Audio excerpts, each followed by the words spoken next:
Hello, one and all. We're going to use this character sheet again now to talk about dice. And we have here the different dice from Mutant Year Zero. And although you can use the online roller, you know, I like physical stuff. These are fairly hard to get because of the expensive delivery charge on them. But hey, there it is. Just to quickly go through again what the different kind of dice are. We've got the yellow dice. And these have got the nasty one on, plus the very successful 6. All the dice have this on as a 6. Those are successes.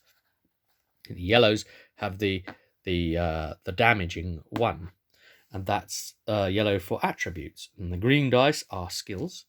So you'll see that this skill has a normal-looking one, which cannot damage you. But of course, a successful side. And then the black has a very successful, and on the back it has a gear damage symbol, which is a bit different as ones go. And now to quickly take some example rolls for basically how this system works, we shall imagine that our character, Aldrin 88, the dog, St. Bernard, he's out in the extreme cold, and he has to do an endure for the day. So his endure skill right at the top there, strength, it's a strength-based skill. His endure is 1. So we take 1 green. And his strength is 4. So we take 4 yellow. And that's it. Now, just for the sake of things, we'll say that he's got, I don't know, a piece of gear on him that helps heat him up, some sort of thermal heating lamp or something. So we'll give him a gear bonus as well. We'll say it's a piece of +1 gear.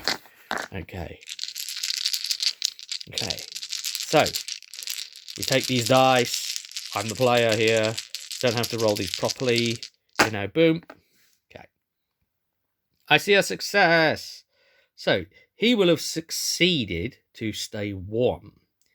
So he's fine. He's got a 1 in there. You see that 1 there? Now that 1 would be damage to a stat usually, but it won't apply because we did not push our roll. So that's fine. If the black had have been a 1, then that wouldn't have applied either because we did not push our roll. Now, let's just say that this was a 2. Now we're in a very different situation because our person has no successes and he's about to get hypothermia instead. Yes, that's right. This is a quantum vidcast now. We are showing the other trouser leg of time in what would have happened had it been a failure.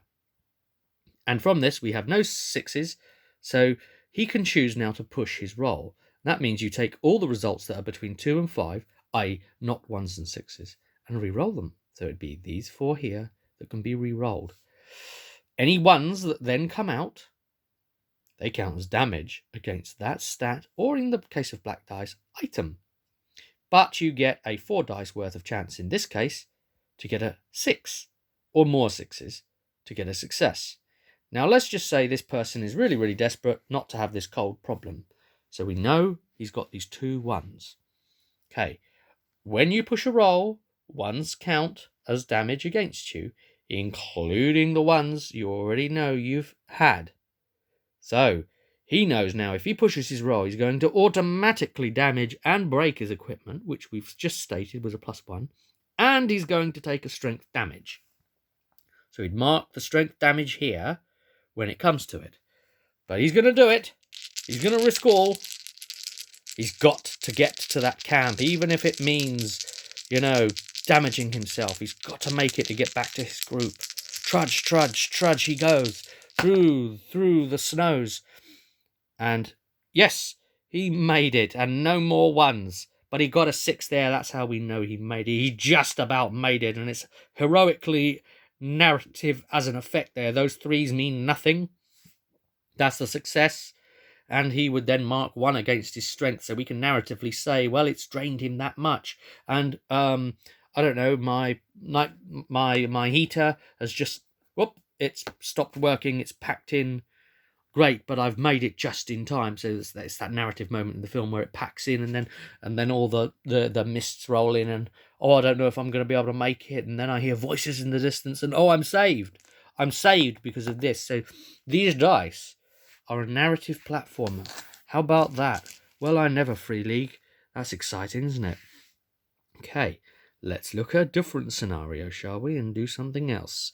So let's say that we are doing a lookout in the camp. He's met his buddies, and now he's looking out for them while they sleep. So he'd use scout, which is a wits skill. He's got 0 in that, which isn't very good. And then wits, he's got at least 3, so hey, there's that. Think I'm doing this right. If that's a 0 there, I think you wouldn't use any of the green dice. Now let's just say that he's using night vision goggles with a +2 gear. Ooh, fancy, isn't it? I've just made them up, night vision goggles. I don't know if they're in the game. I'm making it up as I go along, because I've never actually played this game yet. It's just my understanding of the rules, hence why I'm a little bit sort of, ooh, actually, yeah, the 0, that's only what, no greens ever? Or I did read a thing in there about, like, if you're 0s, you always get at least 1 die to try a roll type of thing. So whether that meant if you've got other dice, whether you can always use at least 1 green, it would kind of make having 0s make no sense there, wouldn't it? I guess. And you wouldn't have no other dice because all of those are a minimum 2 anyway. Very strange. I'll have to reread that section. How about that?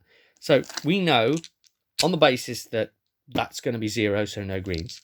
On that basis alone, we are rolling, and he's looking out with his night vision goggles to see if he can scout anyone approaching that may or may not be trouble. Okay, well, okay. So we have a success. So he would know that someone's coming. There's a couple of 1s here, but these 1s do not apply if he does not push his roll. So he can just take that success and be done with it.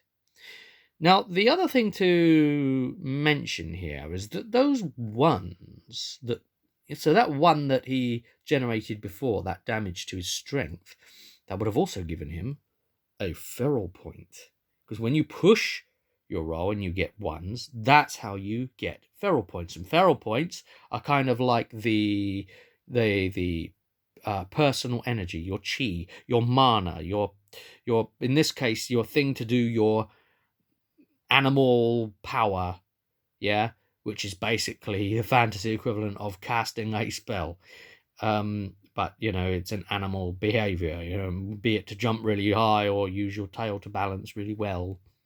It's not something you can always do. It's tied to feral points using your feral abilities.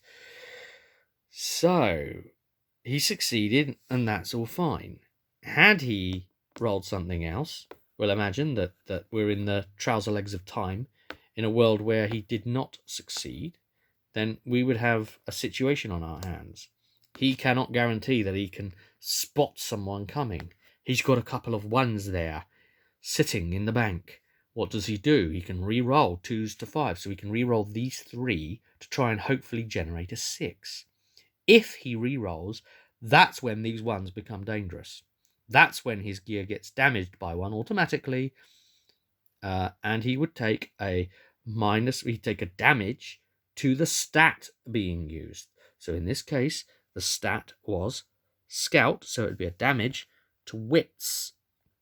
And the damage is confusion, you see. So you can narrate that. Maybe there's like some breakup in the eye field, and it's giving him a headache. It's scrambling. It's making like a feedback in his ears or something like that. He chooses, do you know what? I need to look after the camp. I'm going to take the damage to both the gear and to my wits. Wow, the thing is, it's crackling and creating this weird feedback through its luminous eye field. What's happening? This strange effect. What's going on? We're going to push our roll nonetheless. and we didn't get a 6, and it was all for naught, and he still fails, and that's when these ones apply. Oh dear, he's having a very bad day, and we could say, oh well, the equipment's failing. Oh, and it cut out for just a second, and then when it switched back on, suddenly someone was standing there. Huzzah! So you see, isn't that cool how these are actually effectively narrative storytelling dice? Wow. That's pretty cool, isn't it, Free League? Let's imagine that he was trying to do a knife attack from, the person that's now in his camp. I haven't written this out. I've just written that he's got a knife. But quickly looking at it, I don't know. His fight, which is a melee, it would be like a melee attack. His fight strength skill is 2. So we could grab 2 green. And then his strength, as we've looked at before, is 4. So 4 yellow.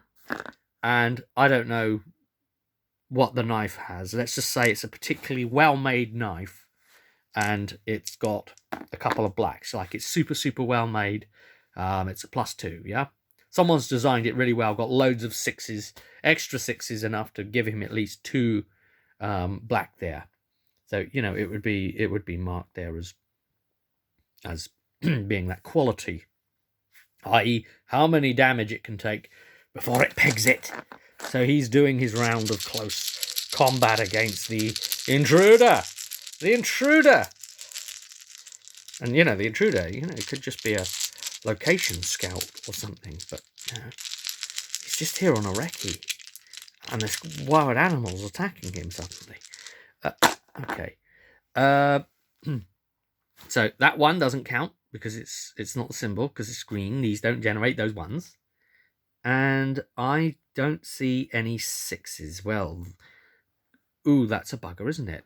So we would take this one, because that's bad news. This cannot be re-rolled, because it's a 1, as far as I'm aware. And we have no successes. So he will have missed, and that's the end of it. That 1 doesn't damage him, and that's that. He could say, well, this is critical. I must hit this guy, so I'm going to push my roll. So he immediately knows that he's going to take 1 strength damage there. Oh dear. So if I was that player at this point, I'd mark that straight in. Boom, 1 strength damage. And if he'd already taken the 1 previously, he would now have 2 strength damage, actually. So he wouldn't have even had this many dice. But because this literally affects your stat of how many you get to roll at that moment until you get healed. So he would have been rolling. If he'd have been based on that, taking that 1 before, he would have been effectively at 3 strength, because he would have had one of these marked, which takes 1 off that for strength. But we won't say that that's the case. This is a different time. He's already been healed. He's had something to eat. He's sorted it out. He's a doggo, So, this attempt now to actually... Well, that's great. That's narrative right there. So we can see that all the skills and attributes gave us nothing new. Now, if these would have been 6s, then these would have been successes, and so on and so forth. But, would you look at that? This high-quality knife. Now, that's the thing that's done it. Because that high-quality knife has managed to give us a success, which means we have that single load of damage of whatever the knife does. That's its damage it does. But it gets damaged as well. And, of course, he's already taken into account the 1 strength loss there. So, narratively, how I might go at this is to say, well, he's exerted himself with, he's grabbed the blade with 2 hands, and he's plunged with all he's got. And he's pierced in through the armour of this guy. And, it's exerted him. It's took it all out of him, piercing through that armour, staring eyeball to eyeball with this guy. And finally, that 6 lets us pierce and go in, and that's actually done the damage, but that's the exertion. But because it's pierced the armour, it's damaged the blade and blunted it to such an extent that as he pulls it out and it's got all the blood on it, he realises how dulled the end has become, and the very tip is just that little, it's just like bent slightly, and he's re-banging back into shape to be any good, so that, in the future when he tries to use it, he wouldn't have 2 black. He'd only use the one until he gets it fixed for that knife, if it's that particular knife. But, it's the knife that came through for him at the time. And so there we've been able to narratively tell a story just using the dice here. And that's what I would encourage the players to do, and the GM to do, to take turns in telling this story together using these wonderful little dice. And that is an example of how these dice can be used for the Mutant Year Zero Unity RPGs. See you at the next one.